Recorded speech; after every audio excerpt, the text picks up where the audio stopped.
I'm Sarah, 28 years old, and the day my mother told me I didn't deserve a wedding was the same day I decided to prove her spectacularly wrong.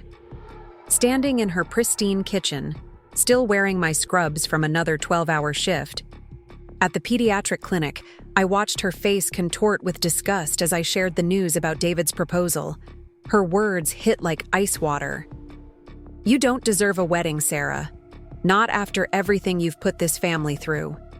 I looked down at the simple silver band on my finger, smiled, and said, "Watch me." Before we jump back in, tell us where you're tuning in from, and if this story touches you, make sure you're subscribed, because tomorrow, I've saved something extra special for you. The relationship between my mother Linda and me had been complicated, long before David entered the picture. Growing up in suburban Cleveland, I was the daughter who never quite measured up to her expectations.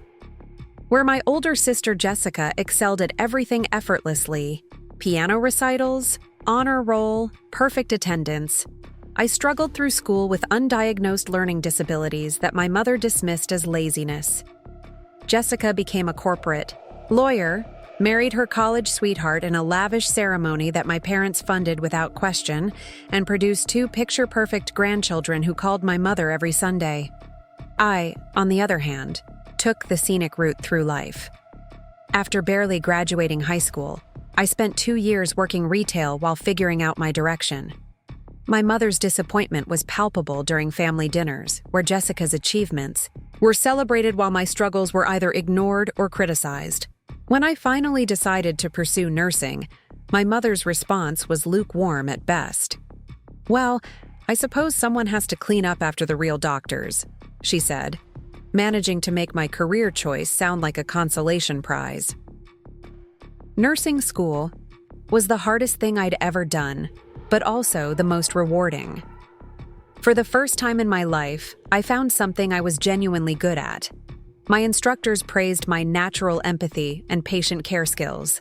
I discovered that while I might struggle with traditional academics, I had an intuitive understanding of human suffering and healing that couldn't be taught from textbooks. My clinical rotations in pediatrics revealed my true calling. Working with sick children and their frightened families, I found a purpose that transcended my mother's narrow definitions of success. Despite my growing confidence in my professional life, family gatherings remained minefields of passive-aggressive comments and unfavorable comparisons. Jessica's promotion to senior partner was announced with champagne and lengthy toasts. Graduation from nursing school was acknowledged with a brief congratulations and immediate redirection of conversation to Jessica's latest vacation plans. The pattern was so established that I'd learned to armor myself against it, arriving late and leaving early to minimize exposure to my mother's particular brand of emotional toxicity. David Williams entered my life during one of the most challenging periods of my career. I was working in the pediatric intensive care unit, dealing daily with critically ill children and their devastated families.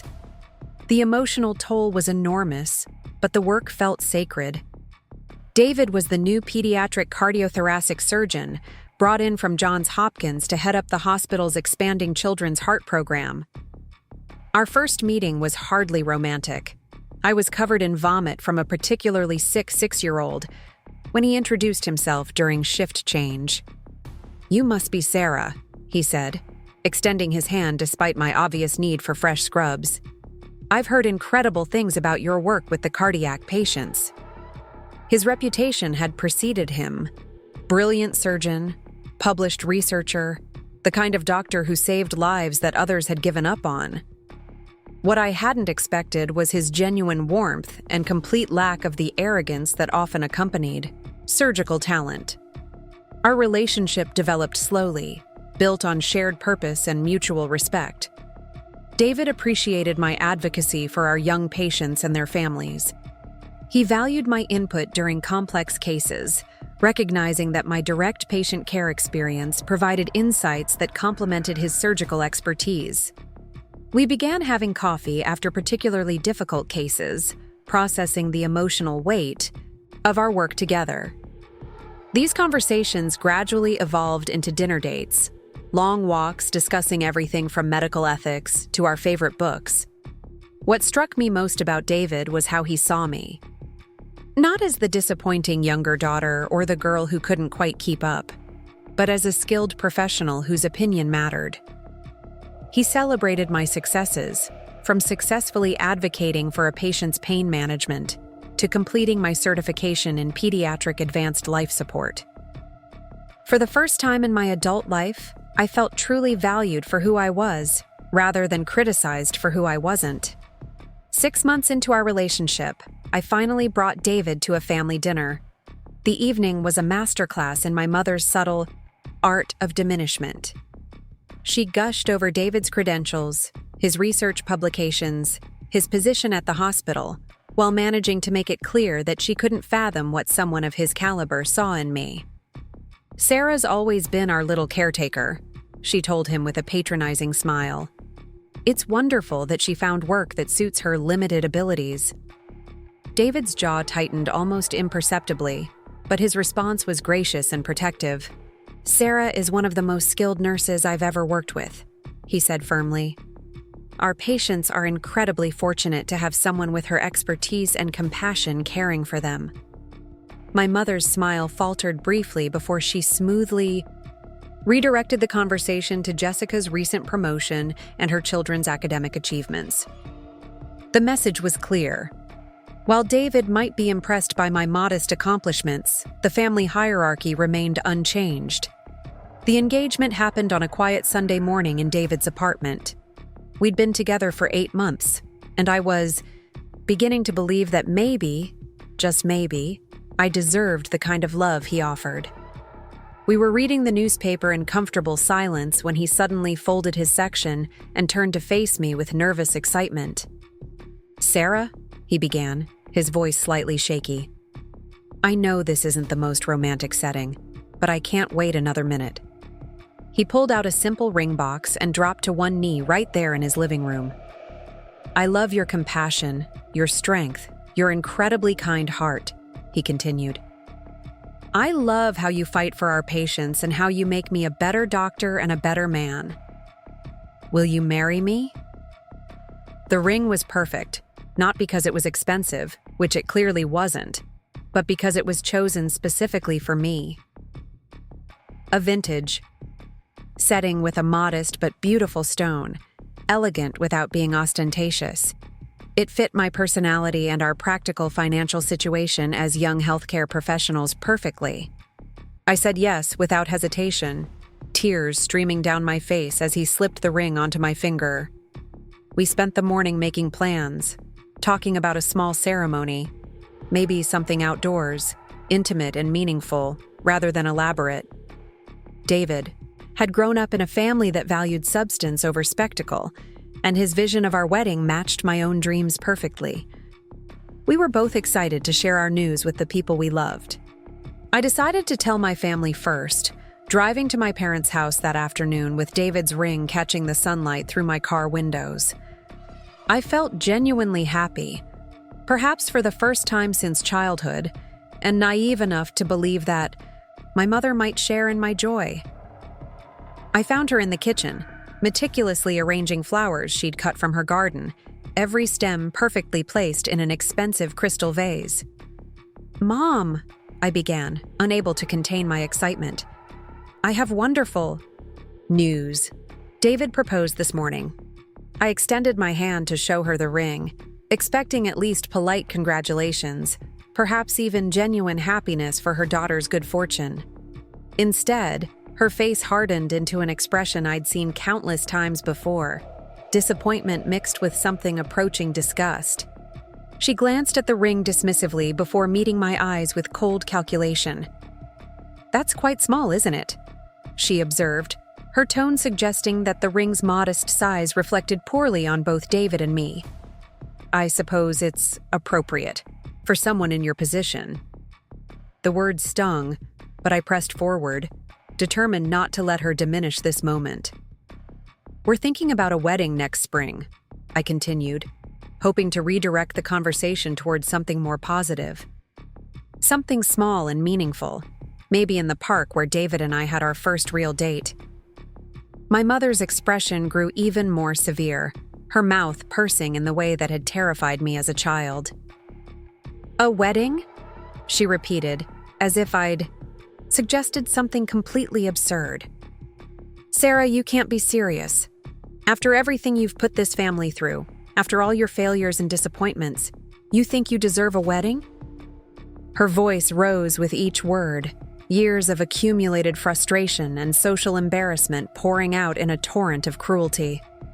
"What do you mean?" I asked, though part of me already knew exactly what she meant. In my mother's worldview, weddings were rewards for daughters who lived up to expectations, who brought honor to the family name through their achievements and social connections. I had never been that daughter. Your struggles in school, your poor choices, your complete lack of ambition until you were practically 30. She enumerated my failures with surgical precision. "Do you know how humiliating it's been for your father and me? Having to make excuses for you at every social gathering? Watching Jessica succeed while you stumbled through one mediocre decision after another?" The attack continued relentlessly. She reminded me of every disappointment, every time I'd failed to meet her standards, every moment when she'd felt embarrassed by my existence. My learning disabilities became excuses for laziness. My struggles to find my path became a pattern of failure. My choice to become a nurse became settling for mediocrity when you could have tried harder. "And now," she concluded with devastating finality, "you want to embarrass us further with some pathetic ceremony celebrating your minimal achievement of finding someone desperate enough to marry you? You don't deserve a wedding, Sarah. You haven't earned the right to that kind of celebration." Standing in that pristine kitchen, surrounded by my mother's perfectly arranged flowers and perfectly ordered life, I felt something fundamental shift inside me. Preparing and narrating this story took us a lot of time, so if you are enjoying it, subscribe to our channel. It means a lot to us. Now back to the story. The hurt was there, sharp and familiar, but underneath it was something new and powerful. Absolute clarity. For the first time in my 28 years, I saw my mother not as the authority figure whose approval I'd always sought, but as a deeply flawed person whose narrow view of success had poisoned our relationship from the beginning. I looked down at David's ring, thinking about the man who had chosen me not despite my struggles, but because of the strength and compassion they had taught me. I thought about our patients, children fighting for their lives who found comfort in my care. I thought about the families who trusted me with their most precious possessions during their darkest hours. I thought about David's colleagues who sought my input and valued my expertise. "You're right about one thing," I said finally, my voice steady despite the emotional storm raging inside me. "I haven't earned the right to your kind of wedding, the kind where the focus is on impressing people and maintaining appearances rather than celebrating love.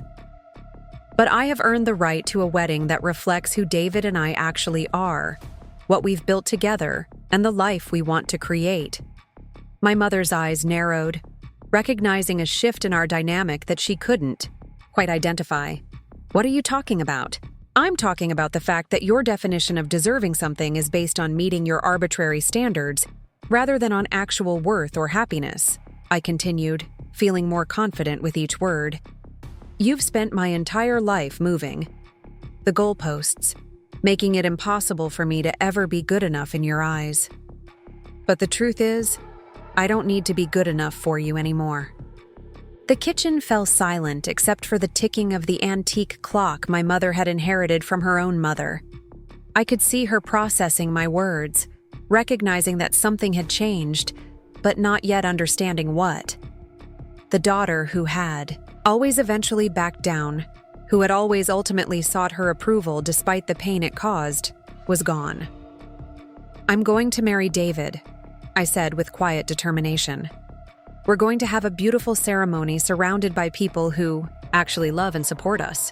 And whether you choose to be part of that celebration or not is entirely up to you." I turned to leave, pausing at the kitchen doorway for one last look at the woman who had shaped so much of my self-doubt and insecurity. "But you should know," I added, "that your opinion about what I deserve stopped mattering the moment I realized how wrong you've been about me all along." Walking to my car, I felt simultaneously devastated and liberated. The confrontation had been painful but necessary, forcing me to confront truths I'd been avoiding for years. My mother's love had always been conditional, based on performance and social acceptability rather than unconditional maternal affection. I had spent decades trying to earn something that was never actually available to me.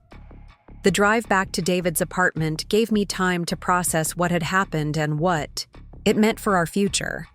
I thought about the wedding my mother envisioned, the kind of elaborate celebration she'd given Jessica, designed more for parental pride than genuine joy. I realized that even if she had enthusiastically supported our engagement, any wedding that met her standards would have been a performance rather than an authentic celebration of our love. David was waiting for me with takeout from our favorite Thai restaurant, his face immediately showing concern when he saw my expression. "How did it go?" he asked gently, though my tear-stained face probably already answered his question. Told him everything, from my mother's initial dismissal of the ring to her brutal assessment of my worthiness for celebration. David listened without interruption, his anger growing visibly as I recounted her words. When I finished, he pulled me into his arms and held me while I cried for the mother-daughter relationship I'd always wanted but never actually had. "I'm so sorry," he whispered into my hair. "No one deserves to hear those things, especially from someone who's supposed to love them unconditionally." His comfort was exactly what I needed, but more importantly, his complete rejection of my mother's assessment helped solidify my own growing confidence. "She's wrong about you," he continued firmly. "About everything. You deserve all the celebration in the world. You deserve a wedding that's as beautiful and meaningful as you are." His words weren't just romantic reassurance. They carried the weight of genuine belief based on his daily observation of my character and capabilities. That evening, we began planning our wedding in earnest, but with a completely different vision than we'd originally discussed. If my mother believed I didn't deserve a traditional celebration, we would create something extraordinary that reflected our actual values and love story. We would prove her wrong not by conforming to her standards, but by exceeding them in ways she couldn't even imagine. We started researching venues that would showcase our personality rather than our budget. David suggested we involve our colleagues and friends in the planning, creating a celebration that honored our professional community and the work that had brought us together. I began thinking about ways to incorporate our shared commitment to helping children and families, perhaps finding a way to make our wedding serve a purpose beyond just our own happiness. The more we planned, the more excited I became about creating something uniquely ours.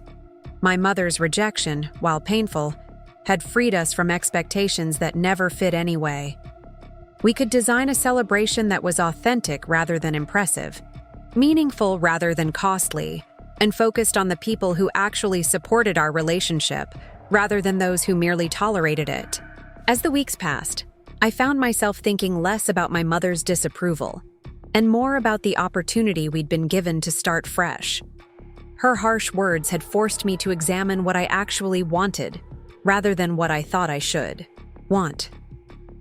The result was a clarity of vision that might never have emerged if she had simply offered lukewarm support for a conventional ceremony. The transformation wasn't immediate or complete. I still felt moments of sadness about the fractured relationship with my mother and occasional doubt about whether I was making the right choices, but increasingly, those moments were overshadowed by excitement about the future David and I were building together. We were creating something beautiful, not in spite of the challenges we'd faced, but because of the strength those challenges had revealed in both of us. My mother's words had been intended to diminish me, to remind me of my place in her hierarchy of worth and acceptability. Instead, They had become the catalyst for me to finally step out of that hierarchy entirely and create my own standards for what constituted a life worth celebrating. The girl who had always sought approval was learning to value herself based on her own assessment of her character and contributions. The engagement ring that my mother had dismissed as inadequate became a symbol of everything she had failed to understand about true value. Its worth wasn't measured in carats or cost, but in the love and intentionality behind its selection. David had chosen it specifically for me, considering my taste, our budget, and the meaning we wanted it to carry. It represented a partnership based on mutual respect and shared values rather than social expectations or material displays. As I looked toward our future together, I realized that my mother had inadvertently given me the greatest gift possible: the motivation to stop seeking her validation and start building a life that was authentically mine. The wedding we were planning would be just the beginning of that life, a celebration of everything we'd overcome to find each other and everything we hoped to create together. The woman who had always felt she wasn't quite good enough was finally ready to discover just how wrong that assessment had been, and the journey toward that discovery was about to become far more dramatic than even I could have imagined. The weeks following my confrontation with my mother passed in a strange mixture of liberation and grief. I found myself experiencing freedom I'd never known, making decisions based purely on what David and I wanted, rather than what might earn approval from people who had never really supported me anyway. Yet underneath that newfound autonomy was a persistent ache, the loss of a relationship I'd always hoped might someday transform into something healthy and loving. David noticed the change in me immediately. Where I'd previously second-guessed every choice, seeking validation from friends and family before committing to even minor decisions, I now moved with quiet confidence. We spent our evenings researching unique wedding venues, brainstorming ways to incorporate our medical backgrounds into the ceremony, and dreaming about a celebration that would reflect our actual values rather than societal expectations. The first major decision we made was to move our timeline up. Originally, we'd planned a spring wedding to allow for extensive planning and saving, but sitting in David's living room 3 weeks after my mother's rejection, surrounded by bridal magazines and venue brochures, I realized that waiting felt like giving other people time to influence or undermine our choices. What if we did it in the fall? I suggested suddenly, looking up from a photograph of a rustic barn decorated with string lights. October, maybe. Give ourselves enough time to plan something meaningful, but not so much time that people start offering opinions we don't want. David set down his laptop where he'd been researching catering options and studied my face carefully. "That's only 5 months away," he pointed out, though his tone suggested he was already warming to the idea. "Are you sure that's enough time to plan the kind of wedding we're envisioning?" The question was practical, but I could see the excitement building in his eyes. Neither of us was particularly fond of prolonged anticipation, preferring to make decisions and act on them rather than endlessly deliberating. "I think it's perfect," I replied, feeling more certain with each word. "Long enough to do it right, but short enough that we're planning for ourselves rather than managing everyone else's expectations." The abbreviated timeline would also serve as a natural filter, eliminating vendors, venues, and traditions that didn't align with our vision. We'd have to focus on what truly mattered rather than getting lost in endless options and other people's preferences.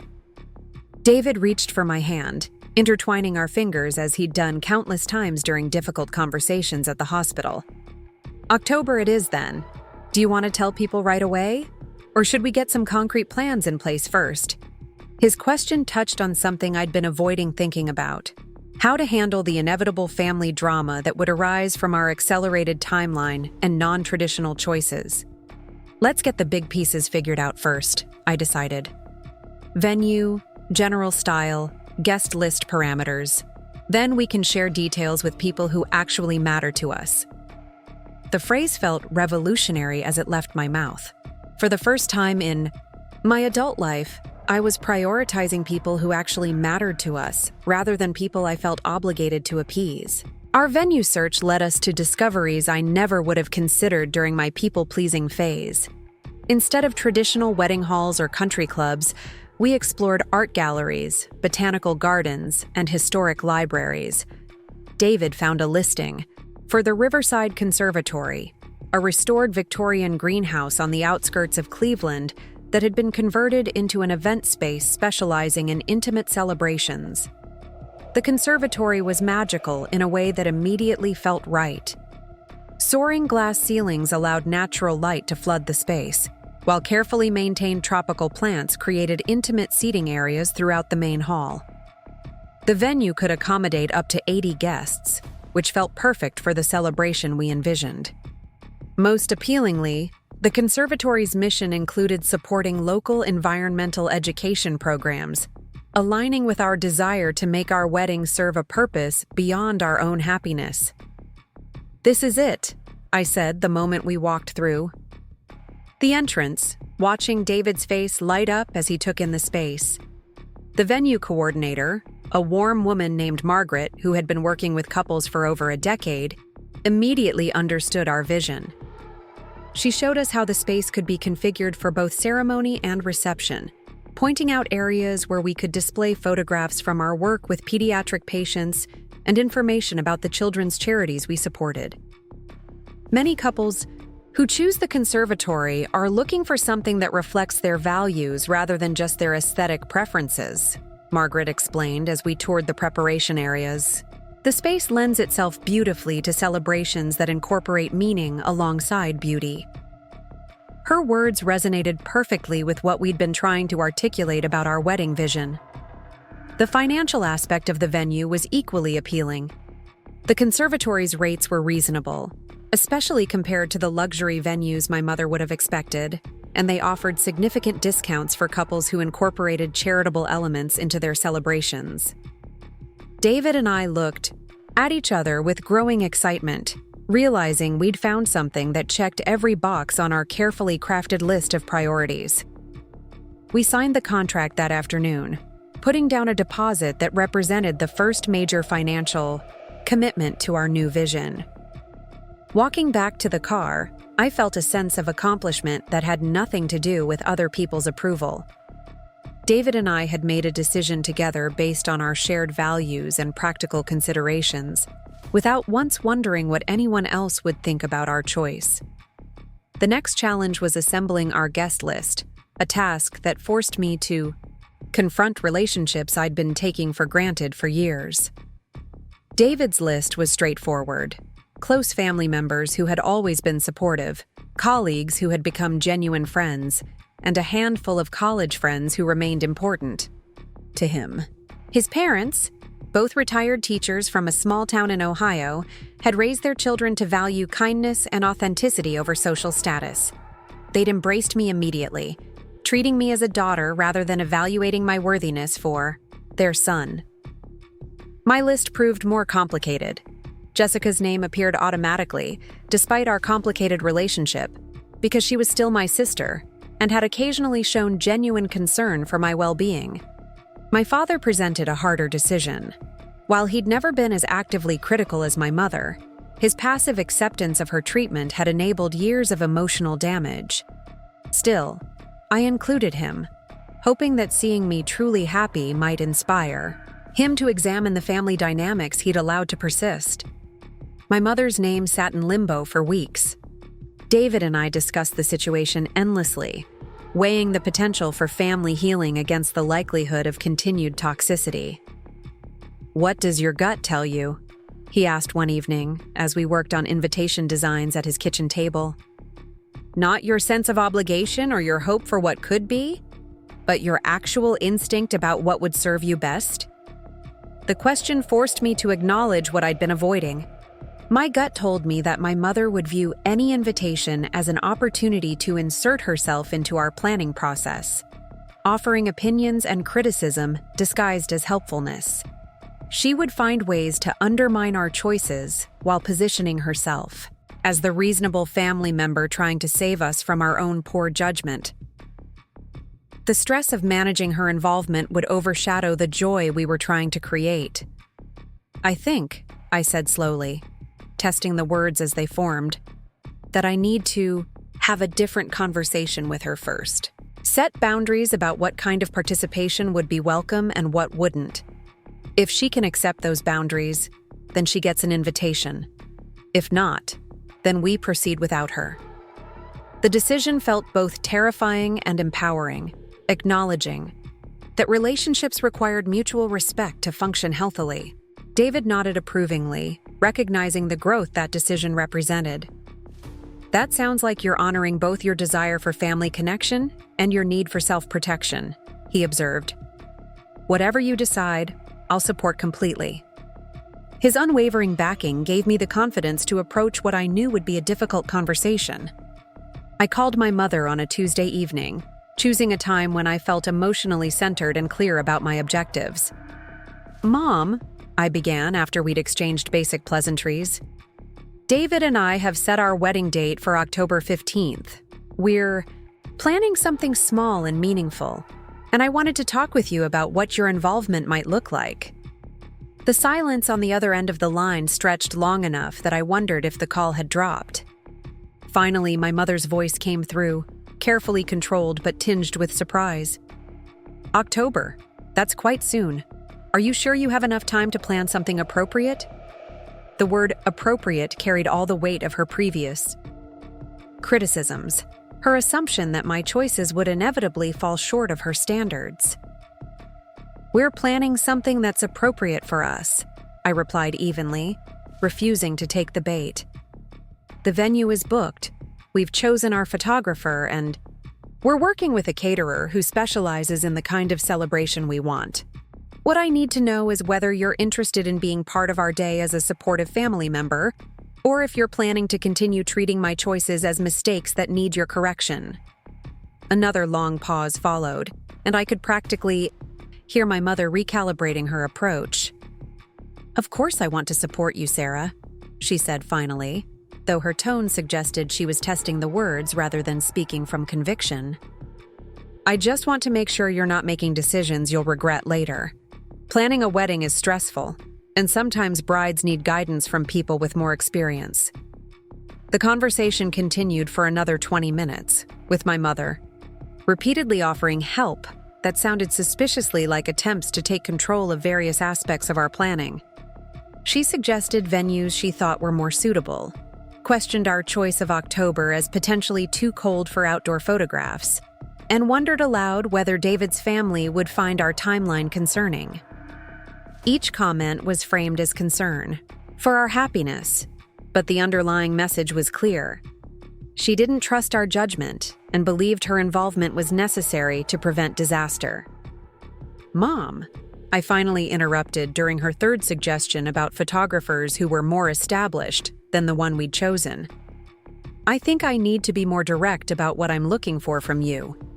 David and I have made our major decisions, and we're confident in our choices. If you'd like to celebrate with us, we'd love to have you there as our guest. But we're not looking for input on our plans, because we're happy with what we've created together." The shift in her tone was immediate and unmistakable. "I see," she said, her voice becoming noticeably colder. "So you're expecting me to simply show up and pretend to approve of whatever decisions you've made, regardless of whether they're wise or not. That's quite a role you're assigning me, Sarah." The manipulation was so familiar I could have recited the script, position my boundary setting as unreasonable demands, make herself the victim of my selfishness, and imply that any resulting family discord was my fault. "I'm expecting you to trust that David and I are capable adults who can plan our own wedding," I clarified, maintaining my calm despite the familiar frustration rising in my chest. "The same way you trusted Jessica to plan hers, the same way any parent trusts their child to make important life decisions. If that feels impossible for you, then maybe attending isn't the right choice for either of us." The conversation ended, with my mother saying she needed time to think about my ultimatum, as she termed my request for basic respect. I hung up feeling emotionally drained but proud of my consistency in maintaining boundaries. David, who had been reading in the next room but could hear my side of the conversation, appeared with a cup of tea and a gentle smile. "How do you feel?" "About how that went?" he asked, settling beside me on the couch and pulling me against his side. His question invited honest reflection rather than immediate judgment, creating space for me to process the interaction without pressure to declare. "It either successful or failed." "Sad but not surprised," I admitted, leaning into his warmth, and proud of myself for not backing down when she tried to make me feel unreasonable for wanting to plan my own wedding. The pride was genuine, even though it was tempered by grief, for the mother-daughter relationship I'd always hoped might develop. Over the next 2 weeks, my mother didn't contact me. Jessica called instead, clearly having received a version of our conversation that positioned me as the unreasonable party causing family division. "Mom says you told her she's not welcome at your wedding," Jessica began without preamble, her tone suggesting she'd already chosen sides in the conflict. "That's not what I said," I replied, settling in for what I knew would be another boundary-testing conversation. "I told her she's welcome to attend as a supportive guest, but that David and I aren't looking for input on our planning decisions. She said she needed time to think about whether that arrangement would work for her." Jessica's sigh was audible through the phone. "Sarah, don't you think you're being a little dramatic? Mom just wants to help. She has experience with weddings, and she knows what works and what doesn't. Why is it so hard for you to accept guidance from someone who cares about you?" The questions revealed how completely Jessica had internalized our family's dysfunctional dynamics, viewing my mother's controlling behavior as legitimate care rather than emotional manipulation. The conversation with Jessica was almost harder than the one with my mother, because it forced me to confront how isolated my perspective had become within my family system. Jessica genuinely couldn't understand why I would reject help that she viewed as natural maternal involvement. To her, my boundaries seemed like stubborn independence taken to an unhealthy extreme. "Jess," I said finally, "I need you to consider the possibility that Mom's way of helping isn't actually helpful. To me, I need you to consider that what looks like care to you might feel like control to the person experiencing it. And I need you to respect that David and I are capable of planning our own celebration without family management." Jessica's response was defensive, protecting both our mother and the family narrative that had always positioned me as the difficult daughter who caused problems by refusing to accept reasonable guidance. The conversation ended with tension between us that felt familiar but newly painful, because I could no longer pretend that Jessica's loyalty to our mother was compatible with genuine support for me. The silence from my family felt heavy during the days that followed, but it also created space for David and me to focus on the aspects of wedding planning that brought us joy. We spent an entire Saturday touring photographers' studios, ultimately choosing a young woman named Elena, whose portfolio demonstrated an eye for capturing authentic moments rather than posed perfection. Elena specialized in documentary style, wedding photography, focusing on emotional connections and candid interactions rather than traditional formal portraits. "I want people to look at your photos in 20 years and remember exactly how it felt to be there," Elena explained during our consultation, showing us examples of her work that captured laughter, tears, and quiet, intimate moments between couples and their loved ones. Her approach aligned perfectly with our desire for a celebration that prioritized meaning over appearance. Our caterer selection process was equally satisfying. Instead of choosing traditional wedding fare, we found a local restaurant called Green Table that specialized in farm-to-table cuisine and had experience providing food for philanthropic events. The owner, Marcus, proposed a menu that would showcase seasonal local ingredients while accommodating the dietary restrictions of several of our guests. More importantly, Marcus understood our desire to incorporate charitable giving into our celebration, suggesting ways to structure the event so that a portion of our catering costs would support the hospital's family support fund. Each decision we made independently, without family input or second guessing, reinforced my growing confidence in our ability to create something beautiful and meaningful. The wedding we were planning looked nothing like the traditional celebration my mother would have preferred, but it perfectly reflected who David and I were as individuals and as a couple. 3 weeks after our phone conversation, my mother finally called back. Her tone was carefully modulated, suggesting she'd rehearsed her approach. "Sarah, I've been thinking about our conversation, and I realize I may have come across as more involved than you're comfortable with. I want you to know that I respect your right to plan your own wedding, and I'd like to attend if you'll still have me." The words were right, but something in her delivery made me cautious. "I'm glad to hear that, Mom. What does attending as a supportive guest look like to you?" I asked, wanting clarity about her expectations before extending a formal invitation. "Well, I assume I'll still be involved in some traditional mother-of-the-bride activities," she replied, and I could hear the careful calculation in her voice. "I'd like to host a shower for you, and I thought we might go dress shopping together. I know some wonderful shops that carry designers appropriate for your venue." Each suggestion was framed as normal maternal involvement, but I recognized the familiar pattern of seeking control through traditional roles and expectations. "Mom," I said gently but firmly, "I appreciate the thought, but David and I are keeping things simple. I'm not planning to have a traditional shower, and I've already found my dress. What I need from you is presence and celebration at the actual wedding, not involvement in the preparation process." The silence that followed was loaded with disapproval, and when my mother spoke again, her careful composure had cracked slightly. "I see.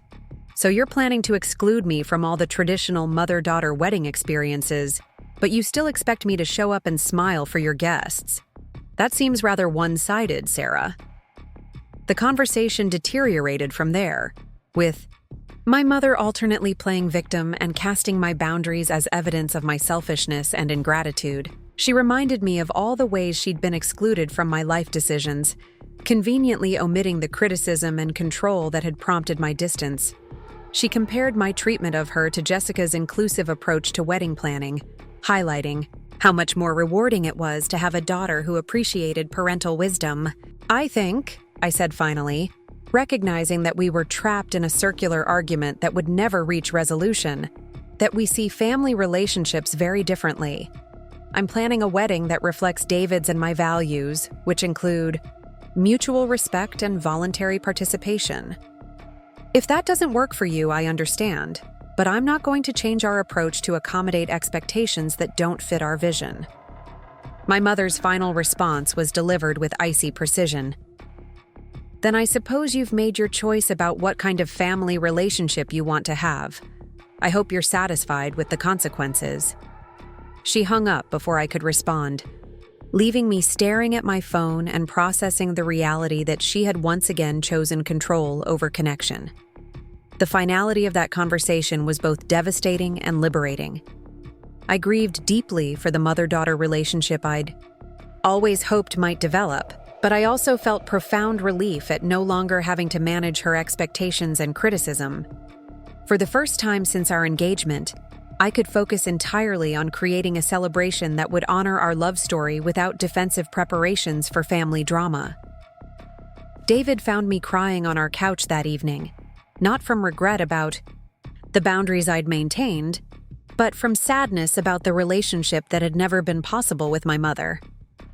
He held me while I processed the complex emotions of choosing my own well-being over family harmony, recognizing that sometimes the healthiest choice is also the most painful one. "I'm proud of you," he said quietly as my tears subsided. "I know how much you wanted her to be part of this, and I know how hard it is to accept that she can't participate in the way you need her to. But you've stayed true to yourself and to us, and that takes incredible strength." His words helped me recognize that the grief I felt was appropriate and necessary, but it wasn't evidence that I'd made the wrong choice. Sometimes love requires protecting yourself from people who can't offer the respect and support that healthy relationships demand. Sometimes honoring your own worth means accepting that other people's limitations aren't problems you can solve through accommodation or persistence. The remaining months of wedding planning unfolded with a joy and ease I hadn't anticipated. Without the constant undercurrent of family management, David and I were free to make decisions based purely on our preferences and values. We wrote our own vows, incorporating references to our shared work and the ways we'd supported each other through professional challenges. We chose readings that spoke to our beliefs about partnership and commitment, rather than selections that would please relatives or satisfy traditional expectations. Our guest list settled at 68 people, a mix of family members who had consistently supported our relationship, colleagues who had become genuine friends, and the small circle of people who truly knew and celebrated who we were as individuals and as a couple. The size felt perfect for the intimate celebration we'd envisioned, large enough to include everyone who mattered, but small enough to allow for meaningful interactions with each guest. My father called 2 weeks before the wedding, his voice hesitant as he asked if there was any possibility of reconciliation with my mother before the ceremony. "She's hurting, Sarah," he said, using the familiar refrain that had accompanied every conflict throughout my childhood. "You know how much family means to her. Is there any way you could reach out, maybe invite her to participate in some small way?" The conversation with my father was painful because it highlighted his continued inability to recognize my mother's role in creating the conflict. In his mind, family peace was my responsibility, achieved through my willingness to accommodate her demands rather than through her learning to respect my boundaries. He couldn't understand that inviting her participation under those circumstances would undermine everything David and I had worked to create. "Dad," I said gently, "I love you, and I understand that you want everyone to be happy. But I can't fix this situation by giving up the respect and autonomy I need for my marriage to start on healthy ground. I've been clear about what kind of participation would work for me, and Mom has been equally clear that those terms aren't acceptable to her. That's her choice, and I have to respect it, even though it's painful for all of us." My father's disappointment was palpable, but he accepted my decision with more grace than I'd expected.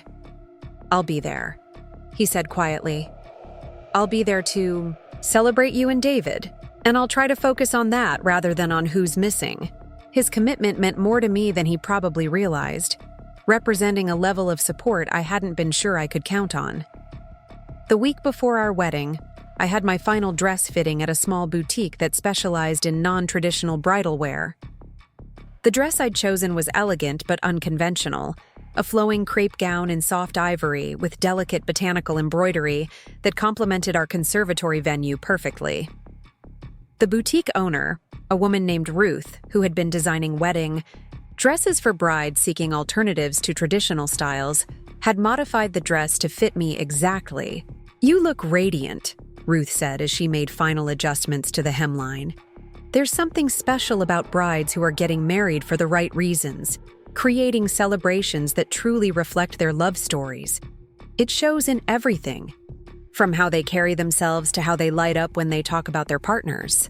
Her observation touched on something I'd been feeling but hadn't articulated: the deep contentment that came from making choices aligned with my authentic values rather than external expectations. Standing in front of the boutique mirror, I hardly recognized the confident woman looking back at me. The transformation hadn't happened overnight, but the accumulated effect of months of boundary setting and value-aligned decision-making had created visible changes in my posture, my expression, and my overall presence. I looked like someone who knew her own worth and wasn't afraid to honor it. The rehearsal dinner took place the evening before our wedding at David's parents' house, a warm gathering of the people who had supported our relationship from the beginning. David's mother, Carol, had prepared a simple but delicious meal featuring family recipes and stories that helped our guests understand the foundation of love and respect that had shaped David's character. The atmosphere was relaxed and joyful, focused on celebration rather than performance. My father attended the rehearsal dinner, bringing my Aunt Linda, my mother's sister who had maintained a relationship with me independent of family politics. Aunt Linda had always been the family member who saw my mother's behavior clearly while still managing to love her. and her presence provided a bridge between family loyalty and personal integrity that I deeply appreciated. "Your mother is struggling with this," Aunt Linda told me quietly during a moment when we found ourselves alone in the kitchen. "But that's her struggle to work through, not yours to solve. I'm proud of you for knowing the difference." Her words validated the difficult choices I'd made while acknowledging the genuine pain they had caused throughout our family system. The evening concluded with David and me exchanging letters we'd written to each other, a tradition his family had maintained for major life transitions. Reading David's words about the woman he'd fallen in love with and the partner he was excited to build a life with, I felt overwhelming gratitude for the journey that had brought us together and the courage we'd both shown in protecting our relationship from external pressures. That night, sleeping in my old apartment for the last time before moving fully into the home David and I had chosen together, I felt peaceful anticipation rather than pre-wedding anxiety. Everything we'd planned had been chosen deliberately and lovingly, creating a celebration that would authentically represent our beginning as married partners. Whatever challenges marriage might bring, we would face them with the same commitment to mutual respect and shared values that had guided our wedding planning. The morning of our wedding dawned clear and crisp, with the October sunlight streaming through the conservatory's glass walls and casting rainbow prisms across the tropical plants. Arriving at the venue for final preparations, I felt only excitement and joy, emotions I might never have experienced if I'd spent the previous months managing family drama instead of focusing on creating something beautiful. The morning light, filtering through the conservatory's glass ceiling, created an ethereal atmosphere as Elena, our photographer, captured the final preparations. I sat in the bridal suite, a converted greenhouse office that Margaret had transformed into a peaceful getting-ready space, watching my reflection as my college friend Amy worked on my hair and makeup. Amy had volunteered her services as our wedding gift, and her gentle touch combined with her calming presence made the morning feel more like a spa day with a dear friend than a stressful pre-wedding routine. "You look absolutely serene," Amy observed as she applied the final touches of mascara. "I've never seen a bride look so genuinely relaxed on her wedding morning. Whatever you and David did during your planning process, it worked." Her comment made me smile because it highlighted the stark contrast between my experience and the frazzled, anxious brides we'd both witnessed at other weddings. Through the suite's windows, I could see David's groomsmen setting up chairs in the main conservatory space under the direction of his best man, Marcus, who happened to be our caterer's brother. The integration of our vendor team with our wedding party had created a seamless collaboration that made everything feel more personal and intimate. Instead of hiring strangers to manage our celebration, we'd built a team of people who genuinely cared about our happiness and wanted to contribute to creating something meaningful. My phone buzzed with a text from Jessica. "Mom's been crying all morning. Dad's trying to convince her to come anyway, even without an invitation. She's saying she can't bear to miss her daughter's wedding." The message arrived exactly as I'd expected it would, timed to create maximum emotional impact during my final preparations. The familiar guilt crept in automatically, years of conditioning making me question whether I was being unnecessarily harsh by maintaining my boundaries. I showed the text to Amy, who read it with a frown. "That's manipulative timing," she said bluntly. "She could have reached out weeks ago if she genuinely wanted to work things out." Sending that message through, "Jessica, on your wedding morning is designed to upset you, not to solve anything." Amy's perspective helped me recognize the message for what it was. Another attempt to control the situation by making me feel responsible for my mother's emotional state. Instead of responding immediately, I set my phone aside and focused on the woman in the mirror. She looked confident and radiant, wearing a dress that made her feel beautiful rather than appropriate, surrounded by people who celebrated her choices rather than criticizing them. This woman had spent months creating a wedding that reflected her values and honored her relationship. She deserved to enjoy her day without managing other people's emotions or second-guessing decisions that had been made with careful consideration and love. "I'm not going to respond right now," I told Amy. "This is my wedding day, and I refuse to spend it negotiating with people who had months to figure out how to be supportive." The words felt powerful as they left my mouth, marking a level of self-protection I'd never maintained during previous family conflicts. Amy squeezed my shoulder approvingly. "Good for you. You can deal with family drama tomorrow if you want. Too, but today is about celebrating your love story with people who've been cheering you on from the beginning." Her support reinforced my growing understanding that healthy relationships involved people who wanted to contribute to your happiness rather than people who required constant management of their feelings. David's parents arrived at the conservatory early, bringing with them a bouquet of wildflowers they'd picked from their own garden that morning. Carol knocked gently on the bridal suite door, carrying the flowers along with a small wrapped box. "These are from both of us," she said, presenting the wildflowers with a warm smile. "We thought they'd be perfect for your bouquet, something growing and natural to complement the conservatory setting." The flowers were stunning in their simplicity, a mix of late-season blooms in soft purples and whites that perfectly matched the botanical theme we'd chosen. But more meaningful than their beauty was the thoughtfulness behind the gesture. David's parents had noticed details about our wedding vision and found a way to contribute something personal and meaningful without inserting themselves into our planning process. The wrapped box contained a vintage pearl bracelet that had belonged to David's grandmother. "She wore this at her own wedding in 1952, Carol explained as I lifted the delicate piece from its tissue paper nest. "David's grandfather saved for 6 months to buy it for her, and she said it brought her luck in marriage. We thought you might like to wear it today, as you're something borrowed and something old." The gesture moved me to tears, not just because of the bracelet's beauty and history, but because it represented the kind of family inclusion I'd always craved but never experienced. David's parents weren't trying to control or change our wedding. They were finding ways to honor our choices while sharing meaningful family traditions. The contrast with my own family's approach was stark and healing.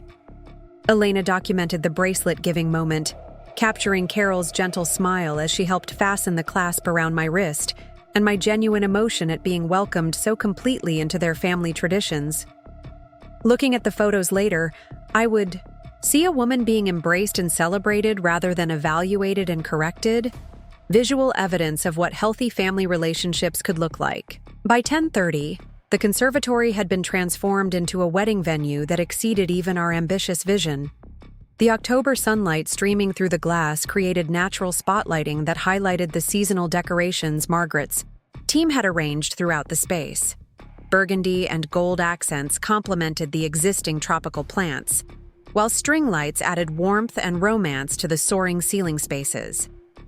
Our ceremony setup was intimate and organic, with chairs arranged in a semicircle around a simple arch made of local branches and seasonal flowers. The arch framed a view of the conservatory's outdoor gardens, where autumn leaves created a backdrop of natural beauty that required no additional decoration. Everything felt intentional and personal, reflecting months of thoughtful planning, rather than adherence to traditional expectations. David's colleagues from the hospital began arriving at 11, many of them accompanied by their families and children. Watching through the bridal suite windows as our guests mingled and explored the conservatory space, I felt overwhelmed with gratitude for the community we'd built around our relationship.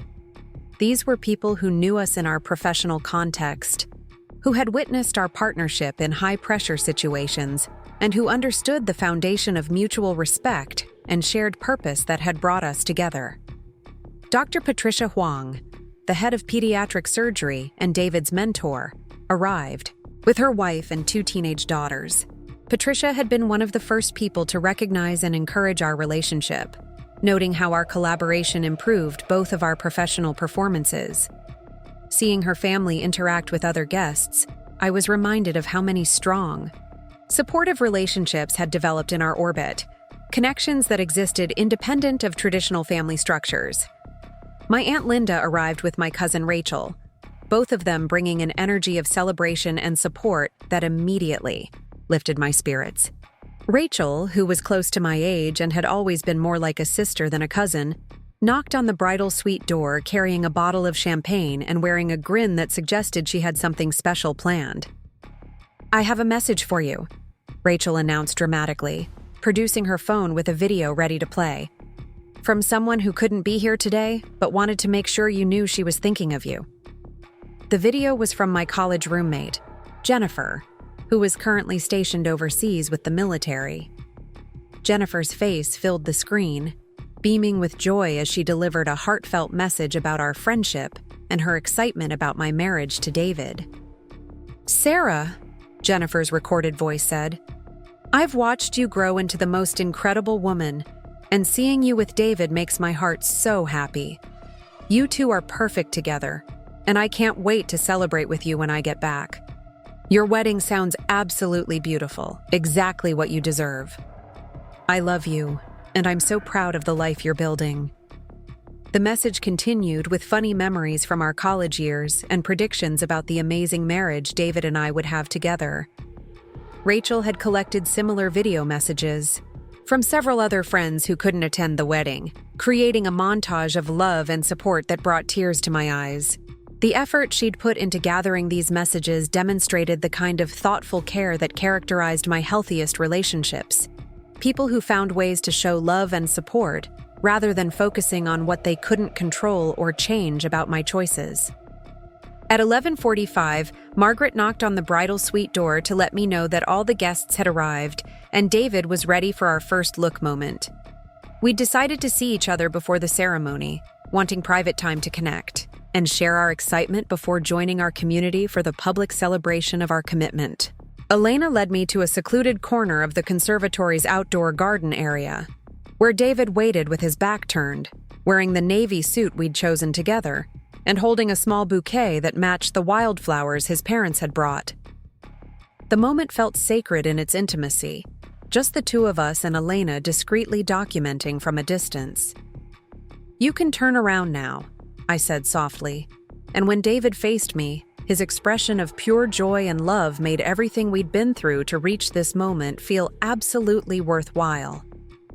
He looked at me as if I were the most beautiful woman he'd ever seen, not because of my dress or makeup, but because of who I was and what we were about to promise each other. "You're stunning," he said, his voice thick with emotion as he stepped closer to take my hands. "Not just how you look, but how happy you seem. You're glowing with confidence and joy, and it's the most beautiful thing I've ever seen." His words captured exactly how I felt, radiant from the inside out, because everything about this day aligned with our authentic values and desires. We spent 10 minutes alone together, sharing our excitement about the ceremony and expressing gratitude for the journey that had brought us to this moment. David told me about the conversations he'd had with his groomsmen that morning, how they'd all commented on his obvious happiness and the obvious strength of our partnership. I shared the video messages Rachel had collected and the beautiful gesture from his parents, both of us marveling at how surrounded we felt by genuine love and support. "Whatever happens with your family in the future," David said, holding my hands as we prepared to join our guests, "I want you to remember this feeling. Remember how it feels to be celebrated and supported by people who see your worth clearly. Remember that this is what you deserve in all your relationships, not just with me." His words were both romantic and practical, acknowledging the ongoing challenge of maintaining healthy boundaries while affirming my right to expect respect and kindness from the people in my life. The ceremony itself unfolded with a natural flow that reflected the careful attention we'd paid to every detail. Our officiant, a family friend of David's who had known him since childhood, began with words about love as a choice that requires daily commitment to seeing and honoring each other's best selves.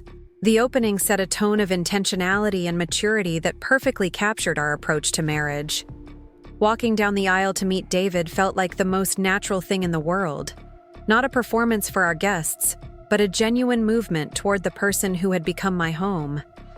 The acoustic guitar music played by one of David's college friends created a soundtrack that was personal and meaningful rather than traditionally formal. Every element of the ceremony reflected choices we'd made together based on our preferences and values. Our vows, which we'd written separately, but which ended up complementing each other perfectly, focused on the partnership we'd already built through shared challenges and the future we were excited to create together. David spoke about my strength in advocating for our patients and my courage in standing up for what I believed was right, even when it was difficult.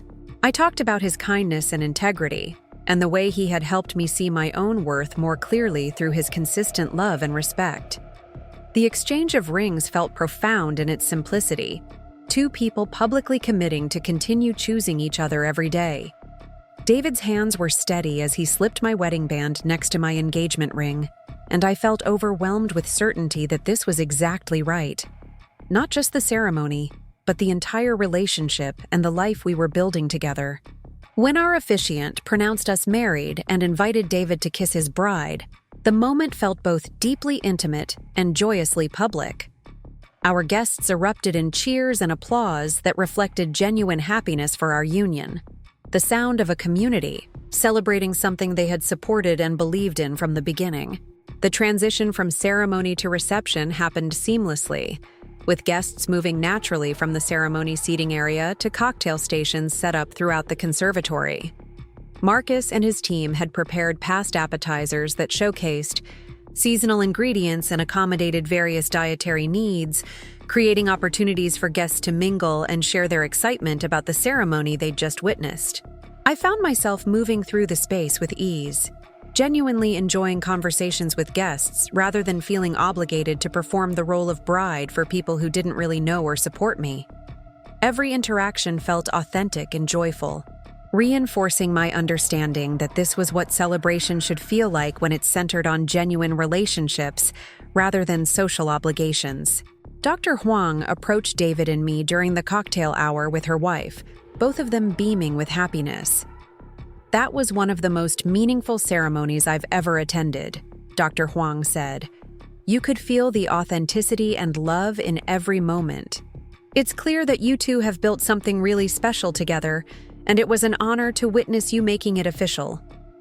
Her words meant more to me than she probably realized, coming from someone who had observed our relationship in professional contexts and understood the foundation of mutual respect and shared purpose that supported our personal connection. Having our colleagues present as witnesses felt important because they knew us as individuals and as partners in meaningful work. The dinner portion of the reception showcased Marcus's incredible culinary skills while maintaining the intimate, conversational atmosphere we'd hoped to create. Instead of a traditional head table that would separate us from our guests, David and I had chosen to sit at a round table with his parents, my father, Aunt Linda, and Rachel, creating opportunities for cross-family conversation and connection. My father, who had been quiet during the pre-ceremony preparations, seemed to relax and enjoy himself as the evening progressed. I watched him laughing with David's father over shared stories about their children's personalities, and I felt hopeful about the possibility of rebuilding our relationship on healthier ground. His presence felt supportive rather than obligatory, and I appreciated his effort to focus on celebration rather than family drama. During dinner, David and I shared the story behind our decision to incorporate charitable giving into our wedding celebration.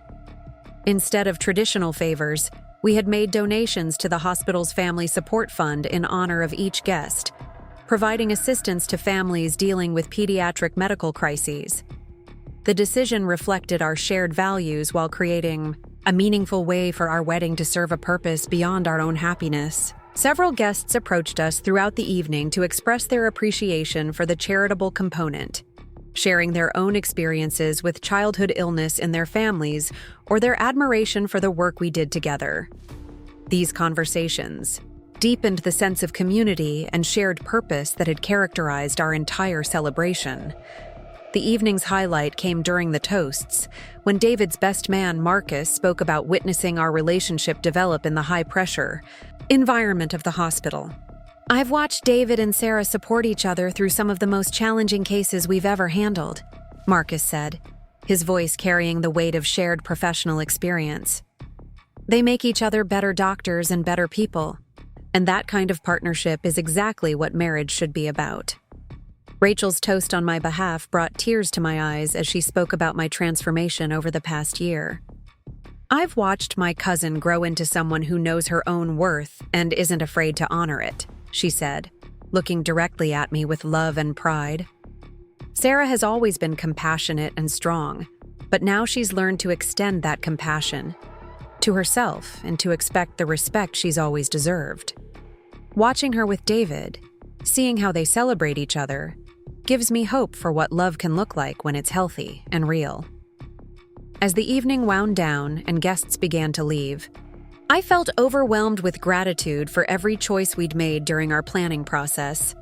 The celebration had been exactly what we'd envisioned: meaningful, authentic, and focused on the relationships and values that truly mattered to us. Every person present had contributed to an atmosphere of love and support that would become one of my most treasured memories.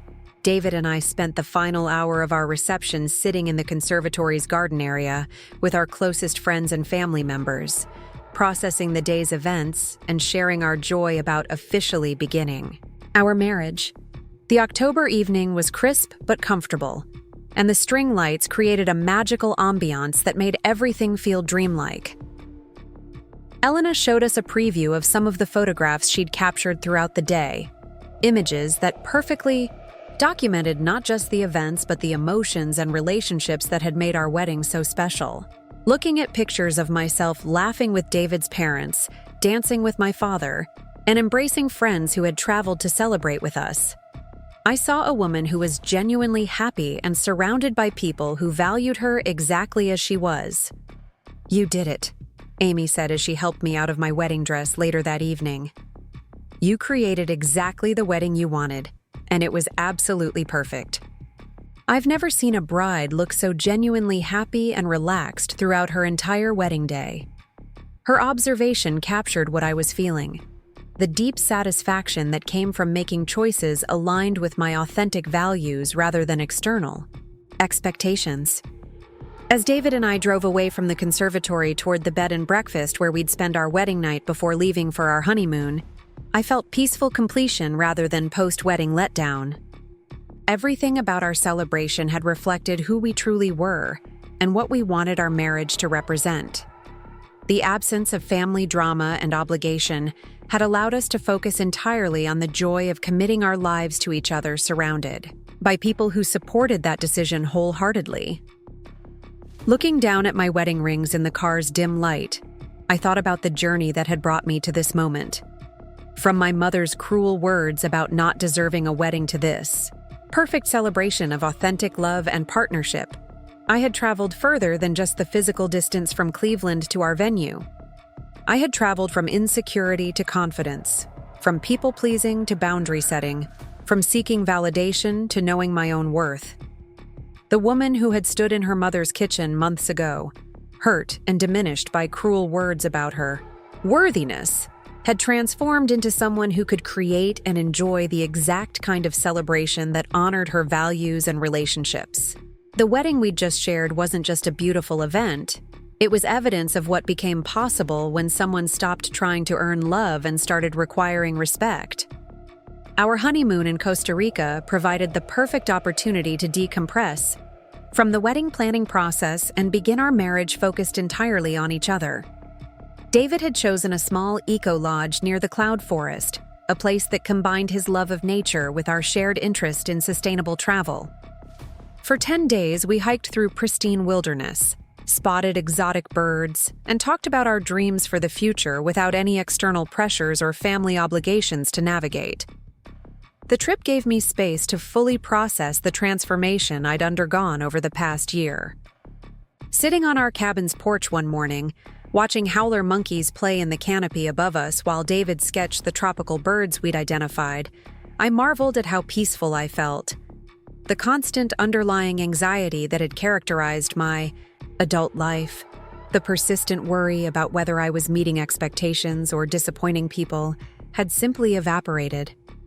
I keep waiting for the other shoe to drop, I confessed to David as we shared breakfast overlooking the misty valley below. I keep expecting some crisis or family drama to interrupt this happiness, but it's just not coming.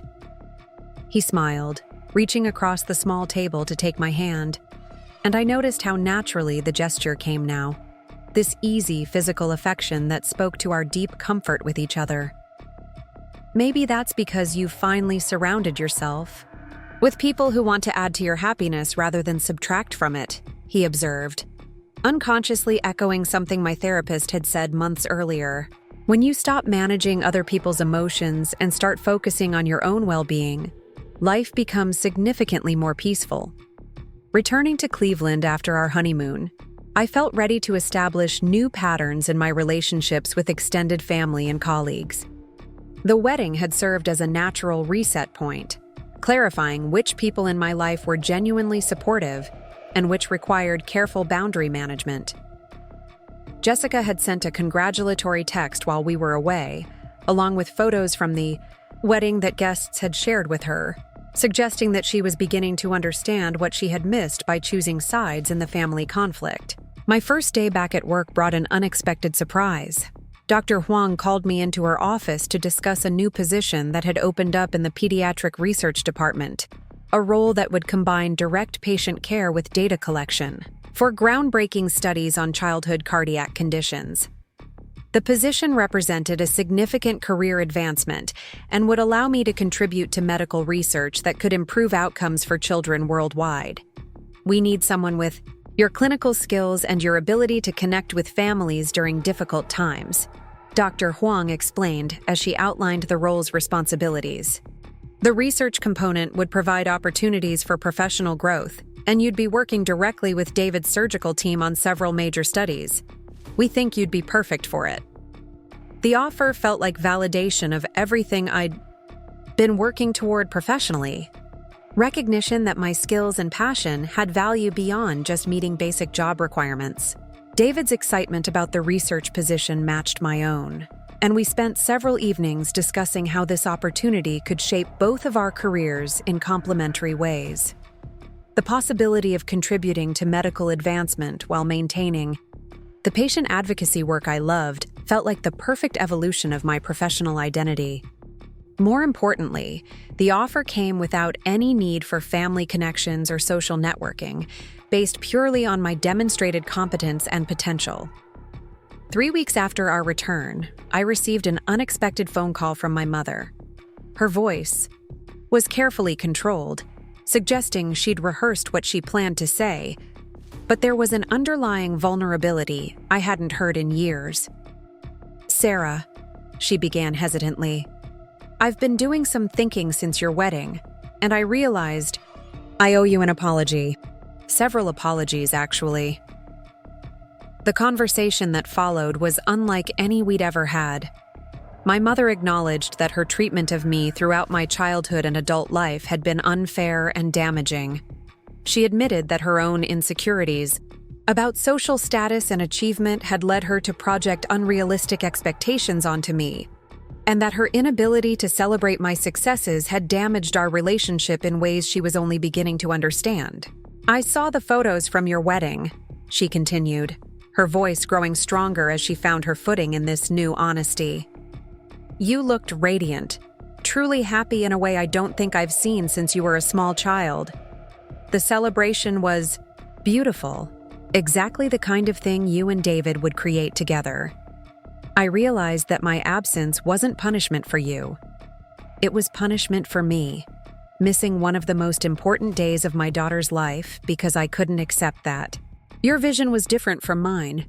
I listened carefully, recognizing that this conversation represented a significant shift in my mother's willingness to examine her own behavior, rather than focusing solely on my perceived failures.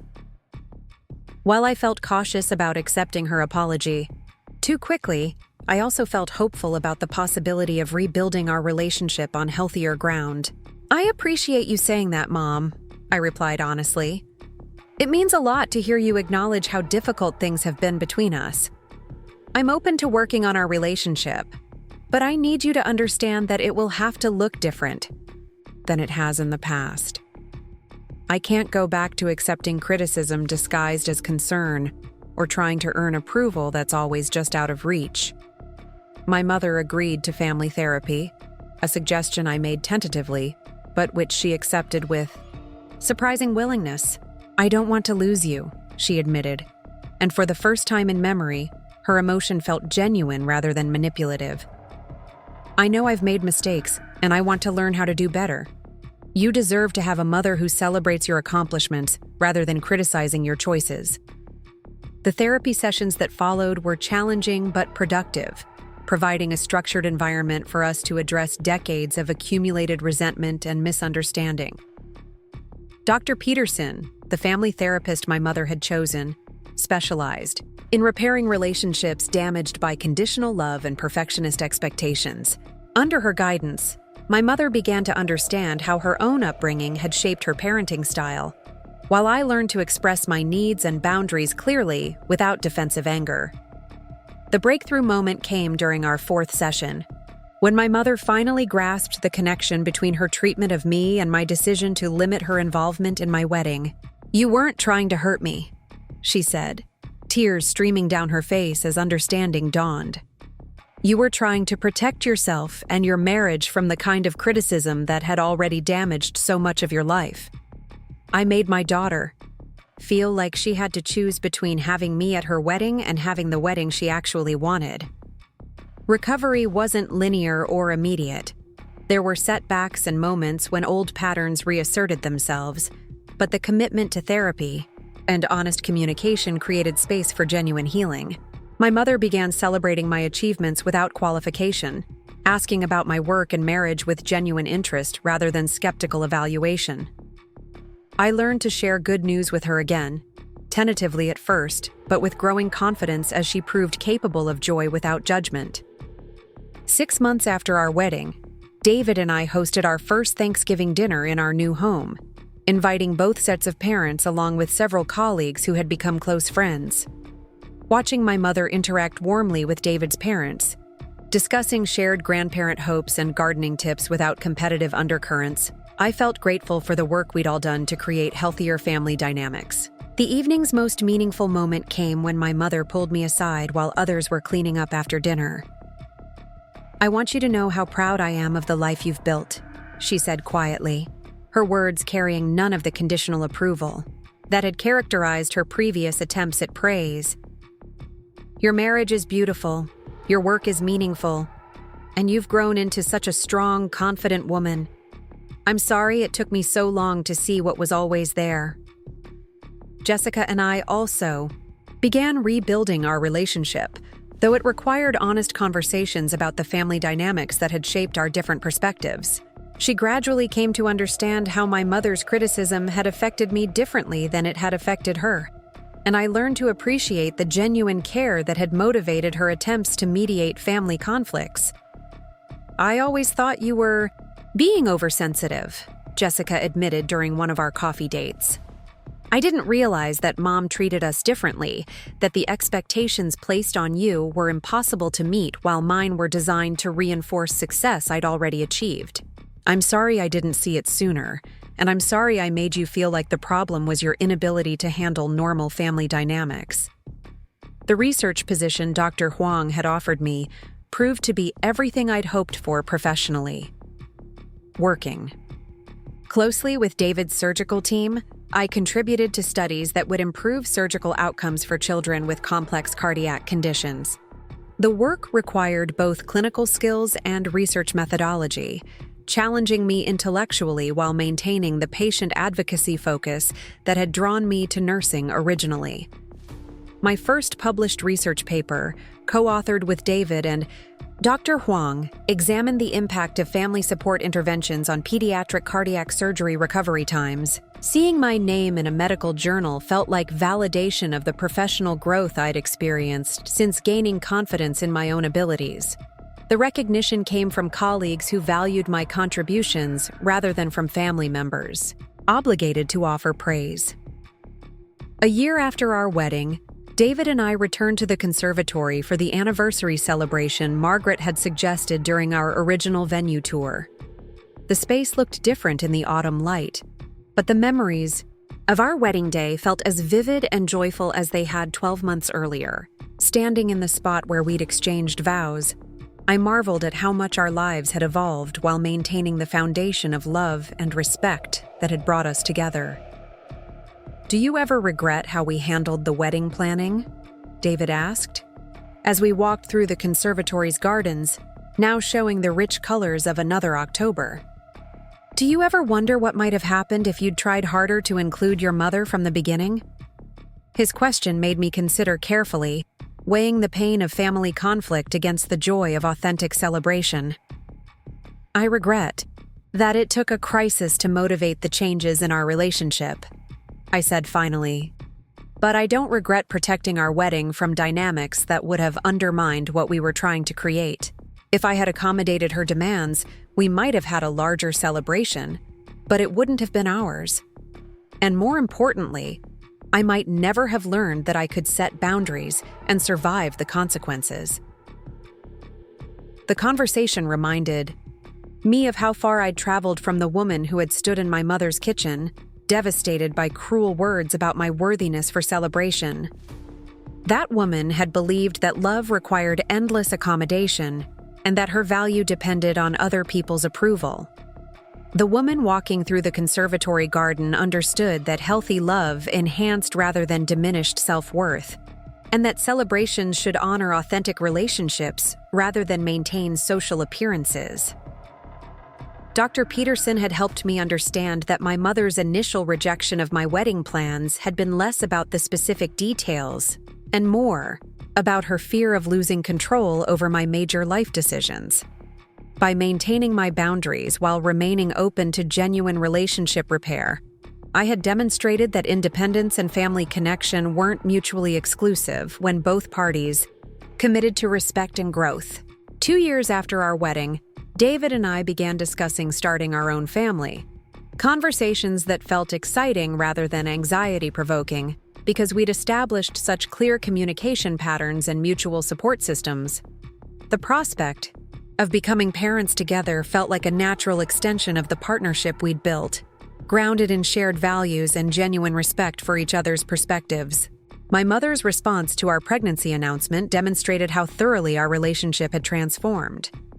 Instead of offering unsolicited advice or expressing concerns about our readiness, she simply expressed joy and asked how she could best support us during this new chapter. Her growth as a grandmother-in-waiting reflected the same commitment to change that had characterized our therapy work together.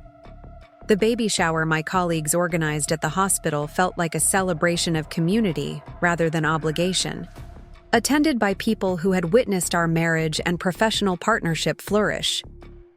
Receiving gifts and advice from mentors like Dr. Huang, who had supported my career development while modeling healthy work-life integration, reinforced my confidence about navigating parenthood while maintaining professional identity. Standing in our nursery as David assembled the crib we'd chosen together, I reflected on the journey that had brought us to this moment of anticipation and preparation. The room represented not just our excitement about becoming parents, but our commitment to creating a family environment based on unconditional love and acceptance rather than performance and achievement. The woman who had once believed she didn't deserve a wedding had discovered that she deserved not just celebration, but respect, support, and genuine love in all her relationships. The transformation hadn't happened overnight, but through consistent choices to honor her own worth while remaining open to healthy connection with others. Our daughter was born on a snowy February morning, arriving after a labor that tested every pain management technique I'd learned during my nursing career. Holding her for the first time, feeling her tiny fingers wrap around mine with instinctive trust, I understood with complete clarity that this child would grow up knowing her worth was inherent rather than earned. David and I named her Grace, honoring both his grandmother's memory and our gratitude for the grace that had carried us through challenges toward this moment of pure joy. Watching him hold our daughter with such tenderness and wonder, I felt overwhelming appreciation for the man who had seen my value when I couldn't recognize it myself, who had supported my growth while growing alongside me. My mother's first, Meeting with her granddaughter was marked by tears of joy and gentle reverence that demonstrated her continued commitment to healthier relationship patterns. Holding Grace while sharing stories about my own infancy, she spoke with love rather than criticism, celebration rather than concern about potential future disappointments. The circle felt complete in ways I couldn't have imagined during those dark months of wedding planning conflict. The woman who had declared I didn't deserve a wedding was now celebrating her granddaughter with the same mother who had once been incapable of celebrating her daughter's achievements. Growth and forgiveness had created space for joy that honored both past pain and present happiness. Up next, you've got 2 more standout stories right on your screen. If this one hit the mark, you won't want to pass these up. Just click and check them out.